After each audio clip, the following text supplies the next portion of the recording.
Well, welcome to the second GVG bootcamp video. We're going to look at how to place sieges, siege costs, and what to look at in the sector you're sieging. So we'll go into the GVG map, and I'm going to select the sector we will look at in our Iron Age battling session tomorrow.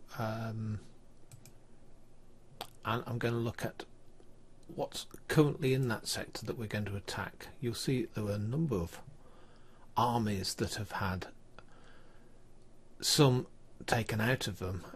You can actually look at those armies and see what they consist of, which is going to be helpful when you attack them, so you know what is in place and maybe what would be the best combination to attack them. And we'll look at combinations and battle tactics a little later in the sessions. There are still, however, a number of armies that we can't see what constitutes them because they are still complete armies and you're not able to view them. So let's place a siege. I'm going to place a siege with 4 heavies and 4 soldiers, and when I mouse over placing the siege, it tells me how much that's going to cost in terms of goods. And because we've got a lot of sectors in this particular era, siege costs are fairly high. It just so happens we've also got a reasonable amount of goods in the treasury, so that we can place that siege fairly easily. So I shall place that siege, and when I come to place it, it tells us how many goods we've got in the treasury. 20,000 of each would give us roughly 40 sieges worth of goods. So we have to be careful, but not ultra careful. And I'm going to place that siege now. So having placed that siege, there are a number of different ways I can battle and choose how I will battle and look at how are the troops made up. If I look at that first one with legionnaires and soldiers, interesting combination because archers will attack the legionnaires, and so other legionnaires would attack soldiers. So a combination of legionnaires and archers might be quite good to attack that particular one. Ballistas, either soldiers or ballistas, are probably good to attack that one. The ballistas and archers, we're either looking at all ballistas or a combination of ballistas and horsemen. And for that one with the rogues, if we were attacking it manually, then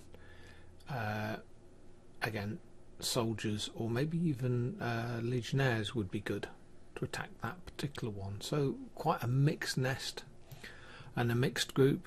And in our first GVG battle session where we get everybody together, we will continue on this mixed group, but I'll do a couple of battles here so you can see the different battle modes. Not really looking greatly into battle tactics yet, but looking at how do I set an army to attack. So I'm going to put in 4 legionnaires and 4 archers. As you can see, I've got quite a lot of unattached. I've got them marked and highlighted so I can see my unattached as the little orange line in the corner, so that displays unattached. And for those that are not aware, you can actually set that in your going into settings and highlight unattached units and make that active. So if you haven't got that active and you're doing GVG, I would recommend you actually make that active. So I'm initially going to fight this first battle as a manual battle, so I'm going to attack You can see because of one of my GBs, I've automatically killed one troop off, but I've probably got a army that is not a wonderful army to fight with what I've put up in place, because ideally I would be looking at probably ballistas or heavies, so ballistas or soldiers to fight that particular one, and I haven't got a single ballista or soldier in the army I've put up. So looking at battle bonuses, my battle bonus is extremely good at the moment compared to what I'm fighting, so I can be don't have to be too choosy at the battles I choose to fight, because I'm not going to lose too many, or I'm going to give it a reasonable go and have a high chance of winning most of the battles I'll take place in. However, if your battle bonus is considerably lower, you need to be careful balancing your battle bonus against that of the army you're attacking, and whether you're going to win this particular fight. So starting the fight manually, I'm going to need to try and get my troops forward.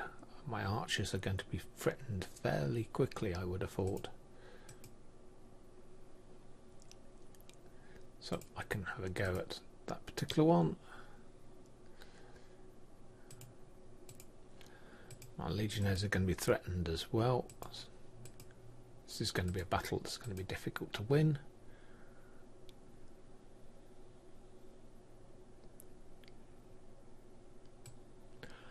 The reason I'm moving to the rock is because there's a benefit on archers being on rocks, and I'm taking out troops with low values.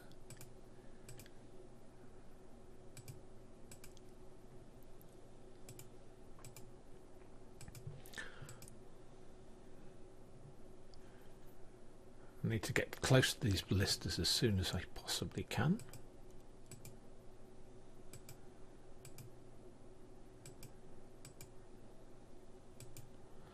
So even though I've got a good battle bonus, because I've got the wrong sort of troops against these, I'm going to suffer some casualties in actually fighting this particular battle.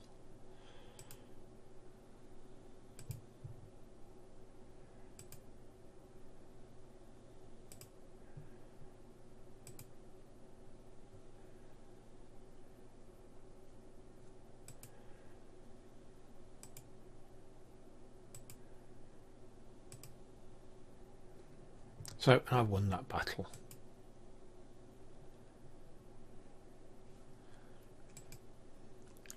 Something else to look at when we battle, and I'm going to select all ballistas on this particular one, so show artillery units, attack with all ballistas.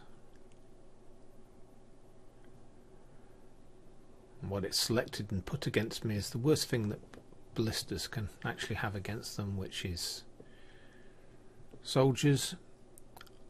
Another thing to mark and adjust on your GVG screen is switching the speed of battle. So you can have slow speed, which is 1 arrow, medium speed 2 arrows, and free speed 3 arrows, and I tend to have a fast speed so that I go through the battle quickly, so when I move any troops, it makes that movement quickly. It allows me to get the battle completed quickly. And the other thing is, there is a point in the battle where you may well be in a position to win, and you're sure you're going to win. You can finish the battle off by doing auto battle, and it will continue the battle on automatically. If you want to then finish that battle and move on to the next one, just press results and it will complete the battle. And because of my battle bonus, although soldiers are the worst things that could come against me, I've wiped them out fairly easily.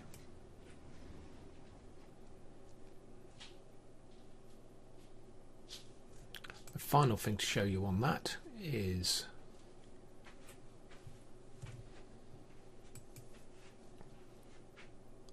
auto battle, which is pressing auto battle and fighting immediately.